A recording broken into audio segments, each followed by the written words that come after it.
नमस्कार दर्शक बंधु। आज टीएसजी गुरुकुल दूरवर्त पाखे आज आसी पहुंची अंतर्जातीय बास्केटबॉल कोच श्रीजुक्त जयप्रकाश सिंह। चलते सहित कथा है कौन बास्केटबॉल संपर्क में कथा कहे से विषय चलते शुणा। मिस्टर जयप्रकाश सिंह, आपको दूरवर्त डिजिटल लाइफ को हार्दिक शुभकामना एंड स्वागत है आपको।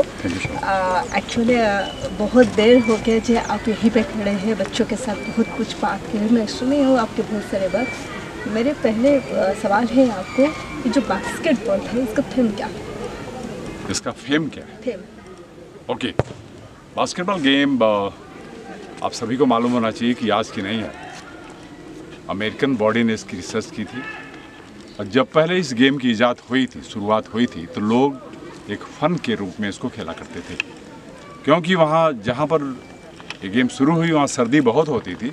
सर्दी को भगाने के लिए आपस में दौड़ भाग करके दो जगहें बनाई गई थी कि लोग भाग के जा करके एक बोरी को रखा गया था जिसमें जाके बॉल डालिए, जो जिसकी बॉल चली जाती थी वो सक्सेसफुल टीम हुआ करती थी। आई मीन एक फ़न भी होता था, एक्साइटमेंट भी होता था और एक तरह से एक मुकाबला भी होता था। लेकिन जैसे जैसे समय बीतता गया वो फिर बोरी की जगह नेट, और नेट को वहाँ नहीं बल्कि रिंग में बांधा गया, और रिंग को नीचे नहीं बल्कि ऊपर ले जाया गया, बोर्ड में लटकाया गया या डंडे में लटकाया गया। और फर्दर आप देखिए कि आज हम जहाँ पहुँचे हैं एक फाइबर ग्लास बोर्ड है जिसमें हम रिंग को इस्टेब्लिश किए हैं, और इसकी कुछ मापक के तौर पर कितना ऊंचाई होनी चाहिए उसके तौर पर हमने लगाया है। बहुत सारी लाइनें हमने, बाउंड्री लाइन लगाई है, फ्री थ्रो लाइन लगाई है, फ्री थ्रो लेन बनाई है, डी एरिया को मार्क किया हमने, सेंटर सर्कल को मार्क किया हमने, side line and base line को हमने बनाया इस तरह से। और जो पोस्ट हमने बनाया है वो कुछ बेस लाइन की दूरी पर हमने किया है अकॉर्डिंग टू द रोड। और दिन प्रतिदिन ये गेम बहुत ही एक्साइटमेंट से भरा होने लग गया।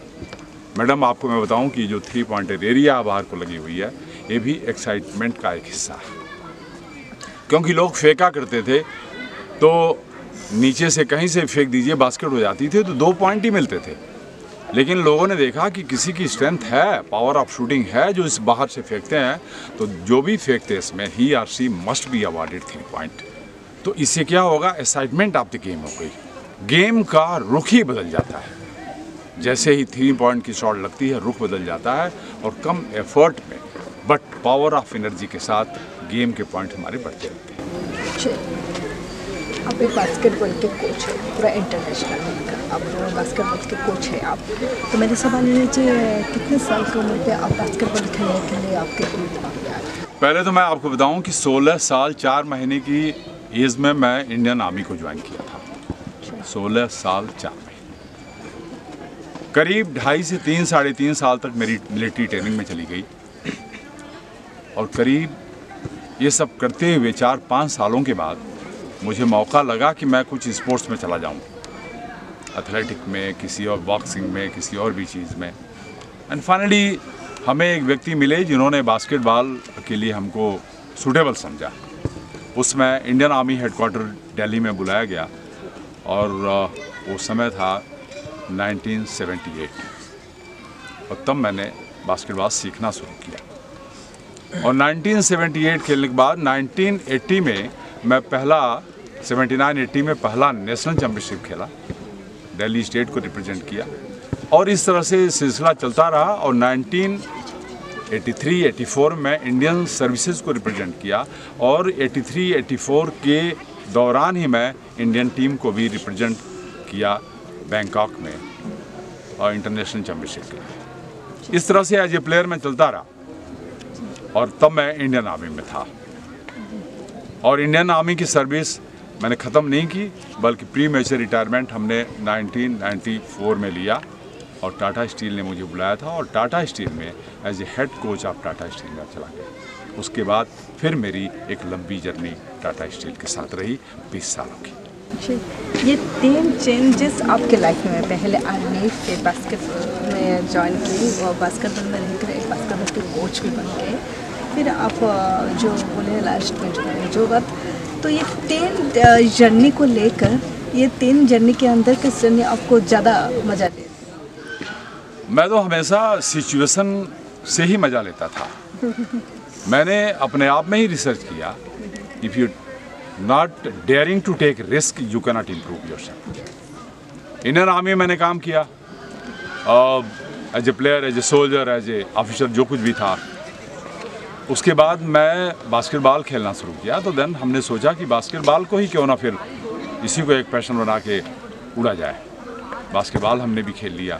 उसके बाद एक एज होती है आपकी कि when you come to the teacher, हमेशा तो आप स्टूडेंट नहीं रहेंगे। स्टूडेंट के बाद देन आप करते हैं as a teacher, as a professor, as a reader, as a vice chancellor, whatever is that. उसी हिसाब से मैंने कोचिंग में, फिर मैंने कोचिंग क्वालिफिकेशन पटियाला से मैंने किया, where I had the first class first, and then I did BPED also, again I had first class first, and again I started my coaching with the army team. I became the coach of Indian Army, I became the coach of Indian Services, I became the coach of Indian team.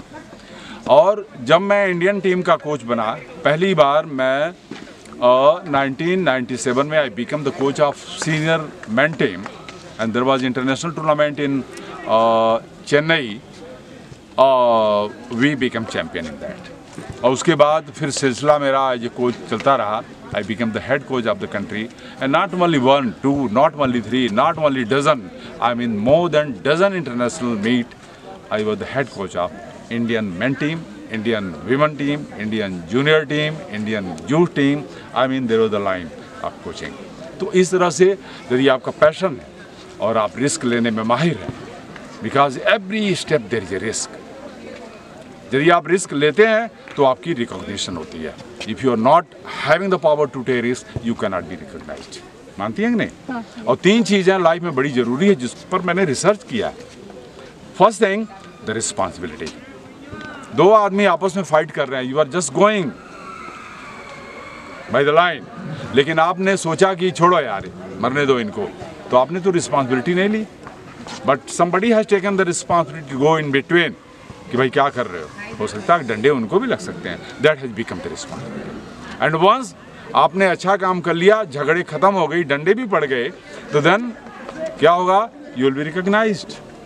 लोग पूछेंगे भाई कौन थे जो इन्होंने बीच बचाव किया और ऐसा रिस्क लिया इन्होंने। तो then first you have to be take risk, then be responsible, and then you will be recognised. And life what I learn from the basketball, you know, सबसे पहली चीज़ है, मैं सबको ये बताता हूँ, बच्चों को भी बताता हूँ, लोगों को बताता हूँ, कोचेज़ को भी बताता हूँ, the first thing you should learn how to organise yourself.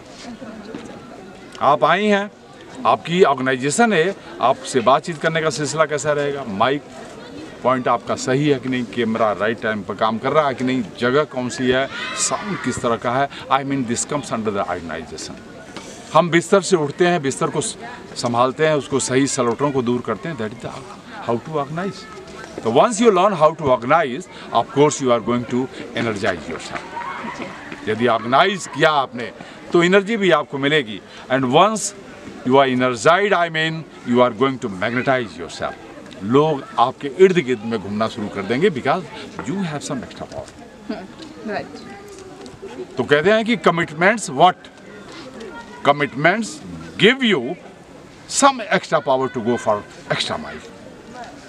यदि आप एक्स्ट्रा दौड़ना है तो क्या करना चाहिए? एक्स्ट्रा पावर आपको मिलना चाहिए। एक्स्ट्रा पावर कहाँ से मिलता है? Your commitment gives you extra power.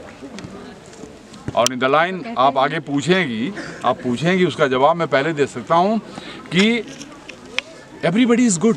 किसी से पूछो कि आप कैसे हैं, आई एम गुड, बोलते हैं कि नहीं? Everybody saying I am good, लेकिन उनसे पूछ के देखिए, if you want to remain good only और you have to travel to the excellence level, everybody will say no, I have to go to the excellence. Am I right, बच्चों? जाना है कि नहीं good to excellence? Yes, sir. You should understand the journey from good to excellence. When you think, when you dream from good to excellence, I mean you have to do 3 things. You have to vision 3 things. You have to focus 3 things. Number 1, extraordinary work. The basketball is not only played ball sake, but for the education also you are playing the basketball. मैंने अभी आपको बताया कि यदि आपके पास ball है, I mean you are handling the property, और जब तक ये बॉल किसी को आप नहीं देंगे, you can not expect something from him और हर। जब हम दिए तभी हम उनसे कुछ ले सकते हैं। मार्केटिंग में यही है ना, कि हमने कुछ इन्वेस्ट किया तो हमको कुछ मिला, तो हमने दिया इनको तो हम कुछ एक्सपेक्ट कर सकते हैं।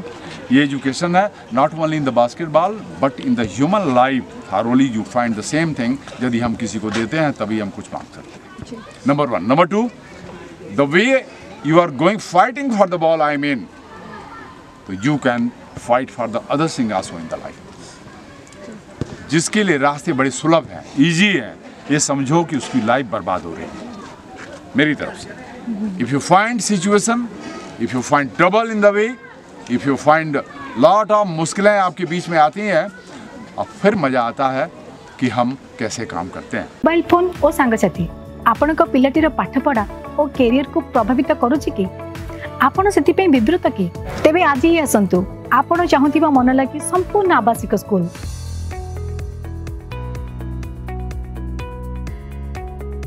TSC गुरुकुल गोठपाटण भुवनेश्वर।